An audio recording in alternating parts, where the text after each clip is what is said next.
Yo, what's up, guys? Welcome back to another Chubbs Reviews, where I bring you every Monday, Wednesday, and Friday. And today, kicking off this Brightburn review, a movie called Brightburn.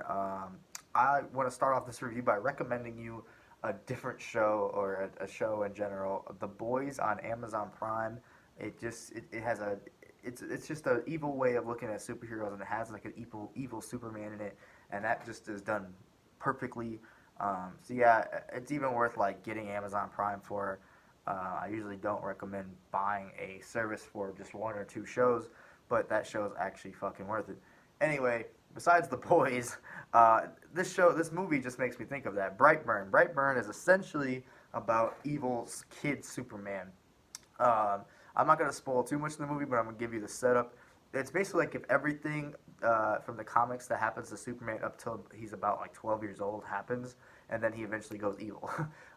You know, but there's like three main characters I would give to this. I don't know any of the actors' names. I'm sorry, but the mom and dad of the show is are very well acted, and they were trying to make a baby early on in the movie, and then cannot. And so they're trying. And they show them how they just can't have a kid, and then this ship lands out from outer space, and it has a baby in it, much like Superman's story. And they think it's a blessing from God, you know, and they take the kid in and raise him and uh, you know, this movie's very tropey. That's one thing I can say for it. It's the most trope-filled movie I've watched in a while, but it's actually acceptably tropey. I don't know. But early on, you know, the kid's he's actually a very smart kid. He's basically, uh, you know, Clark Kent and up until a certain point in the movie. He's like 10, 11, 12 years old, and he's a good nerdy boy. He gets picked on early on in the movie, and eventually, though, he starts to notice he has really interesting powers. Like some really interesting scenes happen in this, in which he's testing his powers or realizing shit out. And basically, he realizes that he's never been hurt or broken a bone or scratched in his entire life. And also, he realizes other things. I don't want to spoil too many scenes. Um, like all the big action scenes are pretty cool for the most part, but it's here and there. One thing about him is this kid kind of like instantly turns into evil. Like I said, he's good until he turns to evil, because his mom and still has his ship in like the barn, and it starts to call out to him, and that it either calls out to him or turns him on to like switches his on switch to destroy the world. It's kind of like a theory out there, and basically you see what happens from there on. He explores like women at his age and like kind of being a little stalkerish and weird, and has a really interesting scene with the girl that he likes in this movie. Fucking really cool. This movie doesn't hold back sometimes. It actually doesn't hold back at all, I would say. It shows a lot of the cool scenes you want to see, but it has a low budget, and you can definitely feel that. The CGI isn't the best, doesn't hold up, but it's still there. It's a very tension-filled movie. I wouldn't say it's a horror movie. You're definitely scared of this kid because it's fucking Superman, and Superman is a evil kid. And not only that, but this kid doesn't even just like when he finds people he wants to kill. Because when I say he turns evil, he goes fucking evil. He wants to kill people. He wants basically people who do him wrong or say something wrong to him. Not only does he want to kill them though, he fucking like tortures them. Not tortures them, but he like scares them and torments them.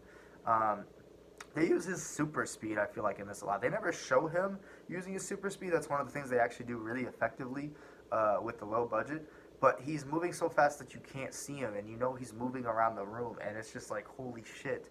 And he really scares people, and that's how it becomes a horror movie. I wish it kind of would have been less of like a Superman toying with people. That's basically what he toys with people. Instead of just straight up murdering people, he toys with people half the time, and it's not my favorite decision. I wish he would have just straight up murdered people.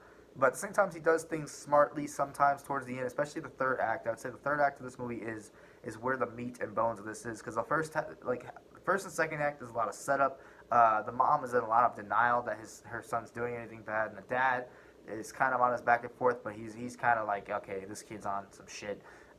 So you kind of see how those two things progress as well, and uh, and yeah, it's actually pretty interesting. But I would say it's very tropey. Like I said, the mom's in denial for most of the movie, and everything's tropey. Like how evil things go on, except for the way some action scenes play out. Like or not action scenes, but horror scenes.